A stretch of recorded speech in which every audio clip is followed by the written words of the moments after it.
avoir traversé le pertuis d'Antioche, nous voici arrivés en rade de l'Itex. Avant de vous parler du Fort Boyard et de son approché, j'aurais voulu vous situer un peu. Sur notre arrière, tout d'abord, il faut imaginer que nous avons laissé La Rochelle. Nous sommes environ à 20 km du vieux port de La Rochelle, par bateau bien sûr.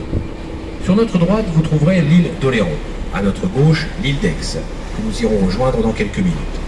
Et puis, entre Aix et Oléron, se trouve donc également le désormais célèbre Fort Boyard, bien évidemment, grâce aux émissions de télévision, les clés du Fort Boyard. C'est sous Napoléon, en 1804, que les travaux de ce fort commenceront, car à cette époque, il faudra enfin trouver le moyen le plus efficace afin de protéger la rade de l'île d'Aix et surtout le prestigieux arsenal militaire de Rochefort, situé à quelques encablures sur les bords de la Charente.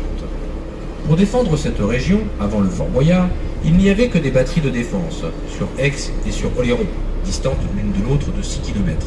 Mais du fait de la très faible portée des canons, d'environ 1500 mètres à cette époque, la flotte anglaise pouvait se frayer un passage entre les tirs de ces canons et s'attaquer ainsi facilement à l'arsenal et à l'île d'Aix. La construction du Fort Boyard demandera environ 50 ans, pour deux raisons essentielles. La première raison, c'est que les hommes ne pouvaient travailler que quelques instants seulement, à marée basse et pendant l'été, afin de poser au fond de la mer les blocs de pierre qui serviront à la construction du rocher artificiel sur lequel le Fort Boyard repose. La deuxième raison, c'est que chaque hiver, pendant les tempêtes, tous ces blocs de pierre amenés pendant l'été précédent étaient enlevés et éparpillés au fond de la mer. Ce qui fit que chaque année, tous les travaux étaient à recommencer. Alors pour que la construction du Fort Boyard s'achève plus rapidement, il faudra attendre l'arrivée de nouvelles techniques qui consisteront à couler les blocs de pierre sur place. Oui, mais pendant cette trop longue construction, la portée des canons augmentera considérablement. Ce qui fit qu'une fois terminé, le Fort Boyard deviendra inutile. Il n'aura jamais l'occasion de jouer son rôle de forteresse et sera aménagé aussitôt en prison d'État. Puis le Fort Boyard sera abandonné, ensuite il sera pillé, et pendant presque 50 ans, il restera le paradis des mouettes. Jusqu'en 1962, où il sera vendu lors d'une vente aux enchères pour la somme de 4 500 €.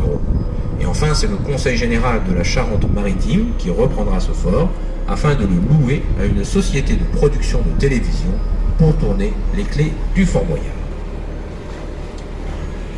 La plateforme qui se trouve à côté du fort a été mise en place pour faciliter l'accostage aux bateaux qui emmènent depuis Fouras les candidats, les équipes de tournage et le matériel. C'est à l'aide d'une grue et d'une nacelle que les hommes et le matériel peuvent être ainsi hissés du navire jusque sur la plateforme. Bien sûr, à l'époque, les bateaux n'avaient pas de plateforme pour accoster. Ils utilisaient l'escalier d'accès du Fort Boyard. Mais pour faciliter l'accostage, il y avait un brise-lames en granit et un port de débarquement formé par deux digues dans le sud du Fort Boyard, côté de la tour de vigie. Mais restés sans entretien, ces ouvrages seront très vite emportés par la mer. En ce qui concerne le tournage des émissions, les clés du Fort Boyard, les tournages se déroulent en général de juin à juillet. On peut surprendre de temps en temps diverses phases des jeux, tournés en extérieur si on a un petit peu de chance. À chaque approche du Fort Boyard, nous devons appeler un gardien qui nous guidera en fonction du lieu des tournages pour ne pas gêner la caméra et la bande son. Ils sont une bonne centaine à travailler sur le fort, candidat y compris, et puis il y aura toujours au moins un gardien qui restera à bord, jour et nuit, pour veiller au matériel. Par contre, tout le reste de l'année, le fort est vide de matériel et d'animaux bien sûr, mais il est toujours inaccessible. Le Fort Boyard mesure 68 mètres de long, 31 mètres de large, 20 mètres de haut. Il y a même jusqu'à 27 mètres au sommet de la tour de vigie. Les pierres de la base du fort sont en granit et les parties supérieures en pierre calcaire de Crasane, l'ensemble reposant sur un rocher artificiel d'environ 4 mètres de haut. L'architecte Vauban aurait dit à Louis XIV en parlant de ce projet « Sire, il serait plus facile de saisir la lune avec les dents que de tenter en cet endroit pareille besogne. »